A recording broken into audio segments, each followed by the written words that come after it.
नमस्कार। कक्षा 10वीं गणित नेशनल अचीवमेंट सर्वे 2021 पेपर सेकंड है। क्वेश्चन नंबर 51 से देख रहे हैं, 50 पहले हो चुके थे।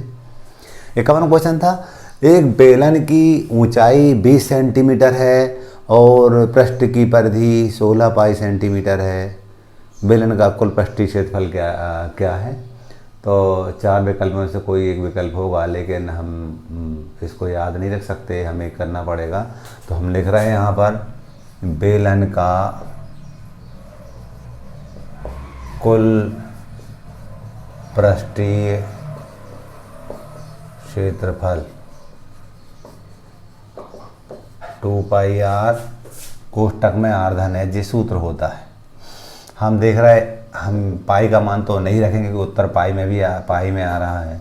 आर का मान निकालना है, एस का हमने 20 दे रखा था। आर का मान निकालने के लिए हमें परिधि दे रखी थी, और परिधि यानी 2 पाई आर का मान दे रखा था हमें 16 पाई।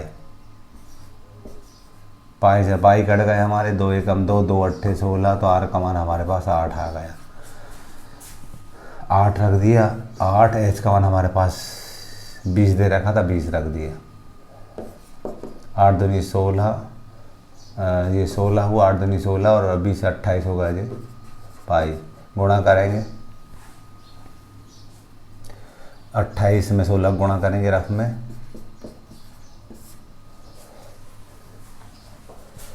16 अट्ठे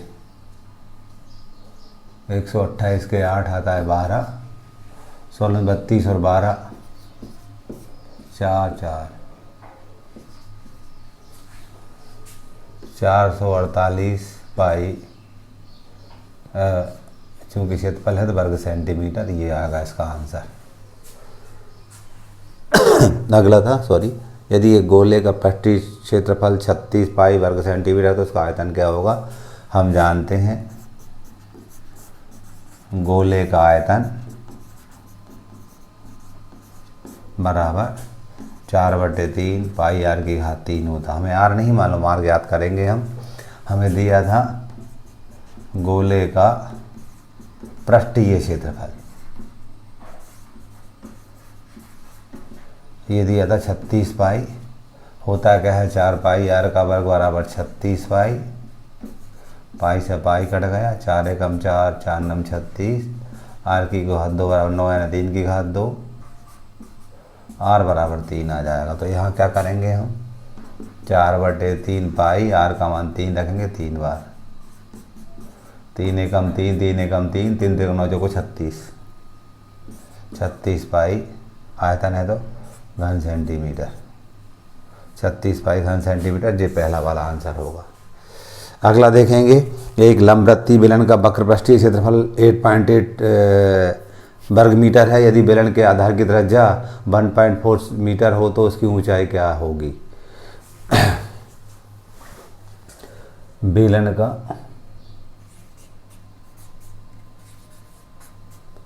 वक्र पृष्ठीय क्षेत्रफल हमें दिया था 8.8, होता है ये 2 पाई आर एच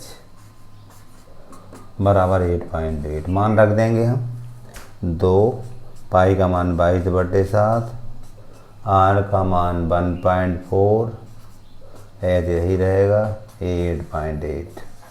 ये दशमलव से दशमलव काट सकते हैं, काटेंगे 22 एकम 22, 22 को 88, 2 एकम 2, 2 दूनी 4, इसको काट देंगे 7 एकम 7, 7 दूनी 14, 2 से 2 काट देंगे, एच बराबर 1 आएगा, 1 मीटर। इस प्रकार से क्वेश्चन नंबर 53 हो गया। ये 51, 52, 53 हुए। इसके आगे के देखेंगे अब हम। 54वां क्वेश्चन, किसी शंकु की ऊंचाई और त्रिज्या क्रमशः 3.5 सेंटीमीटर और 3 सेंटीमीटर है, इस शंकु का आयतन ज्ञात करो। हम जानते हैं शंकु का आयतन, छोटी अक्षरों में पढ़ रखा हमने, 1/3 पाई आर स्क्वायर एच होता है। वैल्यू पुट कर देंगे हम, 1/3, पाई का मान हम जानते हैं 22/7 होता है। आर का मान हमें दिया है, त्रिज्या का मान दिया है 3 करके, क्योंकि ऊंचाई है 3.5 हमारी, तो त्रिज्या 3, तो 3 × 3 और ऊंचाई है हमारी 3.5। काटेंगे हम, 7 एकम 7, इसको काटेंगे 0.7 पन्ना 35 हो जाएगा जी। 3 एकम 3, 3 एकम 3, आप गुणा करेंगे। गुणा कैसे कर रहे हैं हम? 22 का 3 में करेंगे, 22 3 66 का, इसमें 0.5 में करेंगे हम। 5 छक्का 30 होता है 3, 5 छक्का 30 और 3 33, 0.1 अंक के बाद था, तो 33 घन सेंटीमीटर आयतन है, इसलिए घन इकाई इसकी होगी। तो ये पहला वाला आंसर सही होगा। यानी छोटी कक्षाओं की बात हमारी लगी है, शंकु के आयतन का सूत्र लगा है, तो हम आंसर पहुंच जाते हैं। आगे देखिएगा, एक वृत्ताकार चकती की त्रिज्या 14 सेंटीमीटर है तथा मोटाई 2 सेंटीमीटर है। ऐसी 25 चकतियों को एक के ऊपर एक रखकर एक ठोस लंबवृत्तीय बेलन बनाया जाता है। इस प्रकार बने बेलन का पृष्ठीय क्षेत्रफल ज्ञात करो। हम जानते हैं बेलन का पृष्ठीय क्षेत्रफल, बेलन का पृष्ठीय क्षेत्रफल हम जानते हैं ये 2πr/h होता है। क्योंकि उत्तर है r पाई में नहीं है, पाई का मान भी रखेंगे।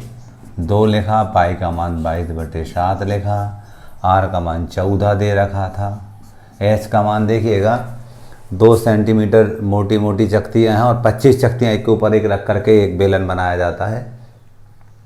तो हम कहते 25 दूनी 50 ऊंचाई हो जाएगी। वो ऊंचाई कैसे निकाली? एक चकती की मोटाई 2 सेंटीमीटर थी और 25 चकतियाँ थी, इसलिए ये 25 दूनी 50 सेंटीमीटर ये हमारी बेलनाकार जो बनेगा, उसकी पात्र बनेगा, उसकी हमारी ऊंचाई होगी। काटेंगे 7 एकम 7, 7 दूनी 14, गुणा करेंगे 22 दूनी 44 दूनी 88, 88 गुणित 50 करेंगे हम, तो 1 0 लगाया, 5 8 40 होता है 4, 5 8 40 और 4 44, तो ये हमारा आ रहा है 4400 वर्ग सेंटीमीटर।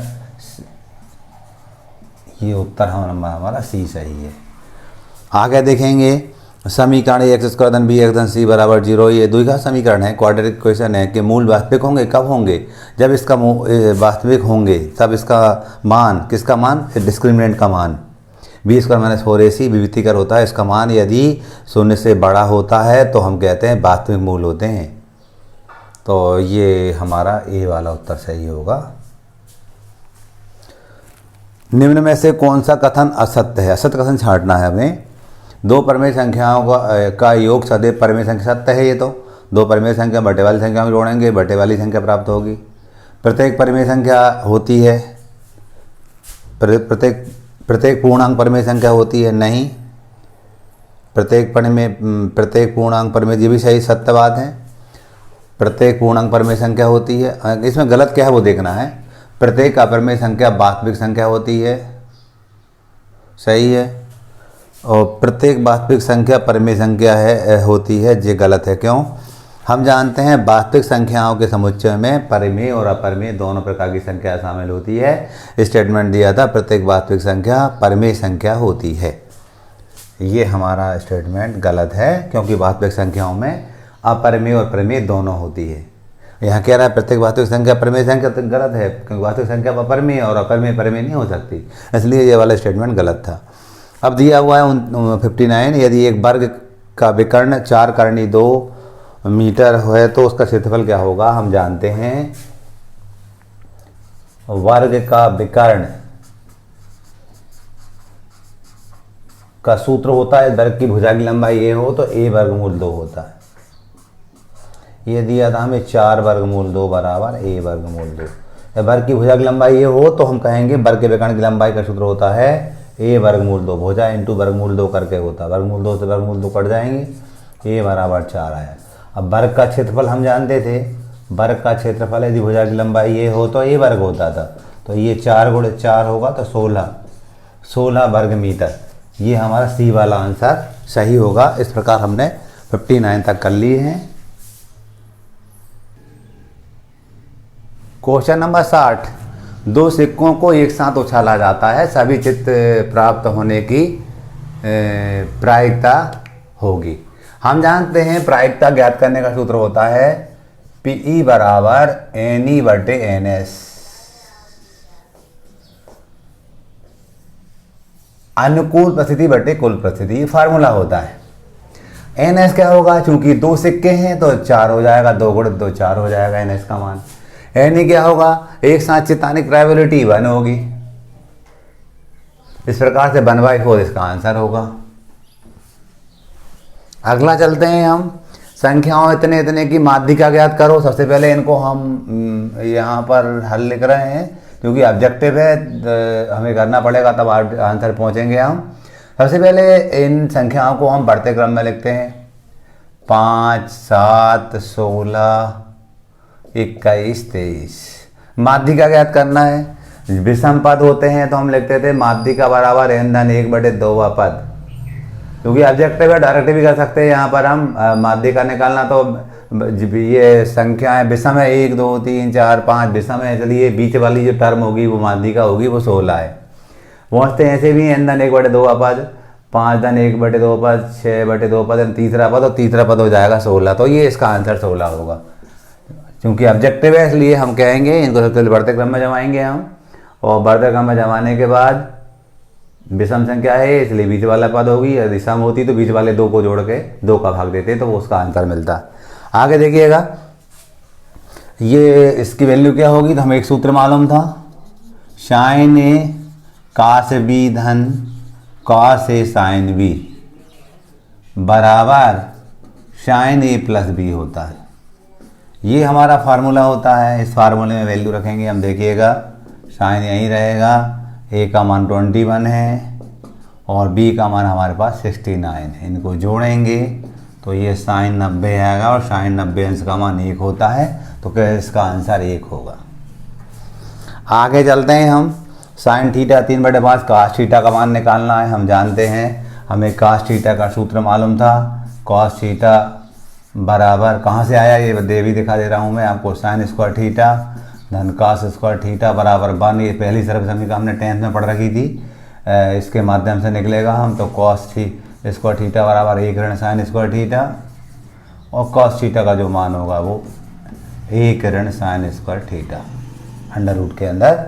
बस यहाँ साइन थीटा का मान 3/5 दिया, तो यहाँ पर हम 3/5 1/1 हो गया, और 3/5 का बार करेंगे तो 9/25 हो जाएगा। ये साइन थीटा का मान 3/5 था, बार करेंगे 3 त्रिका 9 और 5 पंजे 25। इसका जब एलसीएम निकालेंगे हम तो एलसीएम हमारा 25 आएगा, और 25 ऋण 9 ये आया 16/25। 16 का वर्गमूल 4 और 25 का 5 होता है। इसका जो उत्तर होगा वो 4/5 होगा। ऑब्जेक्टिव में लिख नहीं पाया हूँ, जो भी ऑब्जेक्टिव होगा उनमें से 4/5 वाला इसका आंसर होगा। क्लियर, ऑप्शन में नहीं लिख पाया था, तो जो भी आंसर होगा वो 4/5 वाला आंसर होगा। आगे देखिएगा, कॉट 31 अंश का मान क्या होगा, हम जानते हैं। इनमें से कौन सा आंसर होगा, हम जानते हैं tan 90 माइनस थीटा बराबर काट थीटा होता है। इस सूत्र का यूज करेंगे हम। तो देखिएगा tan 90 माइनस 31 बराबर कॉट 31। इसे ऐसा लिख पाएंगे। अब देखिएगा tan तो यही रहेगा, और घटाएंगे 10 में से 1 गए 9, और यहाँ पर हम कहेंगे 8 बचे, 8 में 3 गए 5, 59। ये वाला आंसर होगा। इस सूत्र का यूज किया हमने। आगे देखेंगे इसका मान क्या होगा, तो हम जानते हैं cos 60 का मान 2 होता है, कोसेक 60 का मान 2, सेक 60 का मान 2 होता है, और cos 30 का मान करनी 3/2 होता है। वो सारणी से आया, ये 2 से 2 कट गया, करनी 2 करनी 3 इसका मान होगा। इसी वाला आंसर होगा। इस प्रकार से 65 क्वेश्चन हुआ। सारणी क्या होती थी, इसके लिए मैंने बता रखी थी आपको कि सबसे पहले 0 से लेकर 4 तक की संख्या लिखते थे हम, सबके बटे में 4 लगाते थे, सब पर करनी लगाते थे। याद करने का तरीका मैं बता रहा हूँ, निकालते अलग है, जब भी मौका मिलेगा बताऊँगा। ये जो मान आएंगे वो साइन के होंगे, 0 1/2, यहाँ 1 करनी 2, ये करनी 3/2, और ये साइन के मान होंगे 0 अंश का, 30 अंश का, 45 अंश का, 60 अंश का और 90 अंश का। कास लिखेंगे इसके उल्टे हो जाएंगे, साइन में कास का देंगे tan आ जाएंगे, साइन का इस प्रकार। यानी ये लाइन याद है तो मैं सारी बात बना सकते हैं, जब मौका मिलेगा व्याख्या कर दी जाएगी इसकी।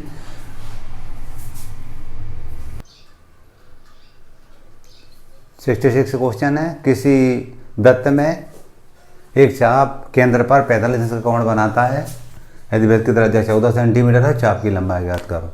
बात क्या हो रही है, ये ऐसा वृत्त होता है, इस वृत्त में मान लीजिए केंद्र है, ये केंद्र है, त्रिज्या 14 सेंटीमीटर दी थी, ये भी 14 सेंटीमीटर होगी। ये चाप की लंबाई ज्ञात करना है, ये ज्ञात करना है, ये भी है मान लीजिए।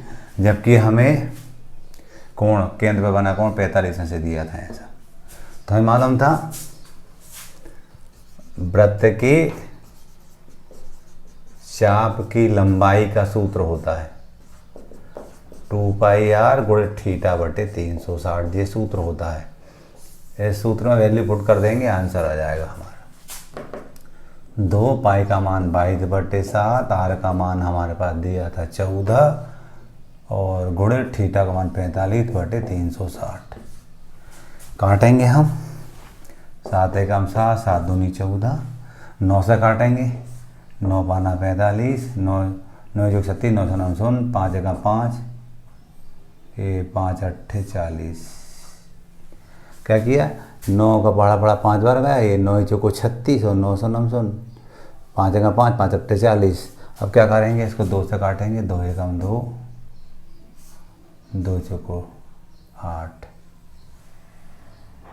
अब 2 एकम 2, 2 दूनी 4, 2 एकम 2, 2 एकम 2, 2 एकम 2, क्या आया 11 सेंटीमीटर।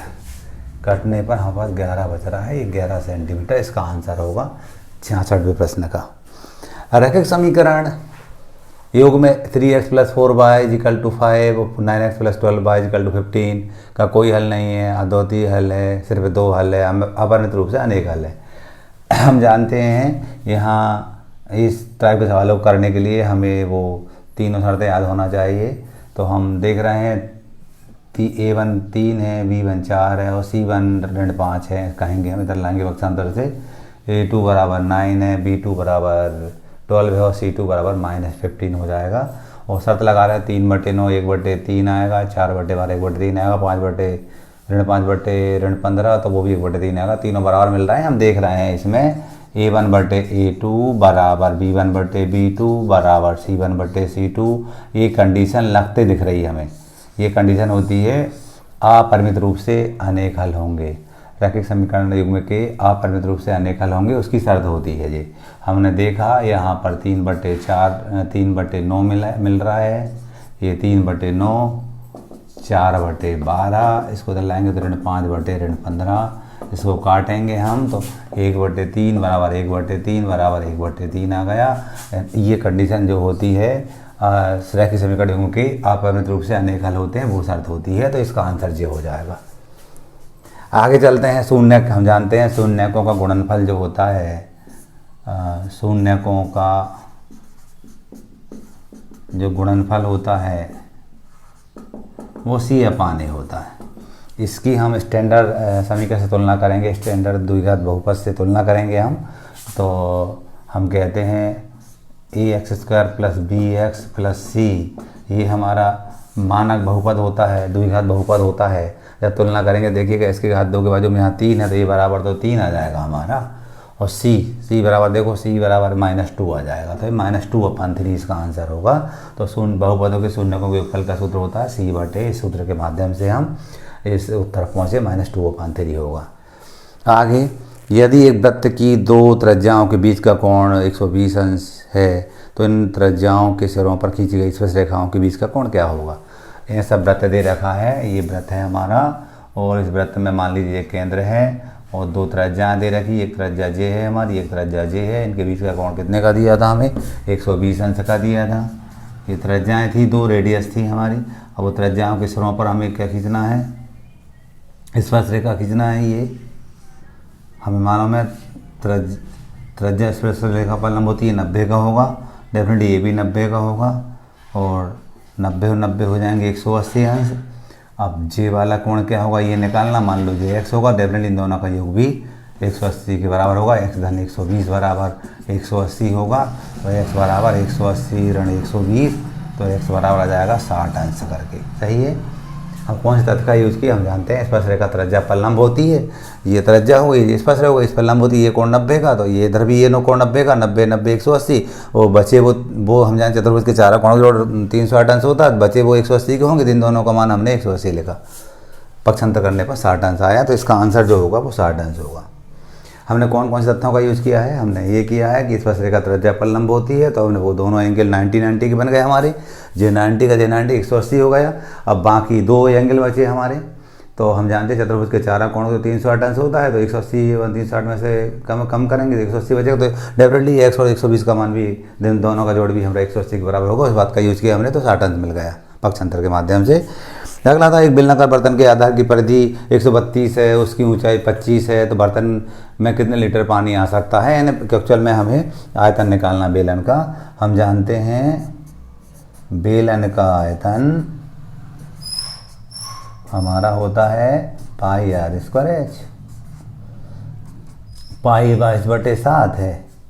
आर का मान नहीं मालूम है, आर का मान निकालेंगे। हमें परिधि दी थी 2 पाई आर का मान दिया था 132, 2 पाई का मान 22/7, आर तो ज्ञात करना बराबर 132, काटेंगे 22 से कम 22 काट सकते हैं, 22 छक्का 132, 2 एकम 2, 2 तिया 6, तो यह गुणा करेंगे तो आर बराबर आ जाएगा 21। तो यहाँ पर मैं 21 गुणित 21 दो बार लिख दूंगा, क्योंकि वर्ग था और एच 25 दे रखा था। 7 एकम 7, 7 तिरी 21, गुणा करेंगे हम 21 का 3 से 63 का 22 में करेंगे, फिर 25 में करेंगे, या इसमें कर लो 21 तिया 63 हो गया हमारा, गुणा करना आसान हो जाएगा, 21 तिया 63 और 22 का 25 करेंगे, 25 दूनी 50 सुनाता है 5, 25 दूनी 50 और 5 55, तो 550 में हम गुणा करेंगे 63 का, 399 3 5 15 5 आता है 3 15 और 1 16, 699 6 35 सुनाता है 3, 6 35 और 3 33, 0 5 6 4 3। अब चूँकि ये घन सेंटीमीटर में होगा, इसमें 1000 का भाग देंगे तो लीटर में चेंज हो जाएगा। 34,650 था, ये घन सेंटीमीटर में है, ये घन सेंटीमीटर में है। जैसे हम 1000 का भाग देंगे इसमें, तो ये लीटर में चेंज हो जाएगा, 0 से 0 कट गई, तो ये आ जाएगा 34.65 लीटर। है कोई सा, है कौन सा वाला है, सी वाला। इस प्रकार से हमारा राष्ट्रीय उपलब्धि सर्वेक्षण, हम कहते हैं नेशनल अचीवमेंट सर्वे, मैथ्स का पेपर सेकंड पूरा हल हो जाता है।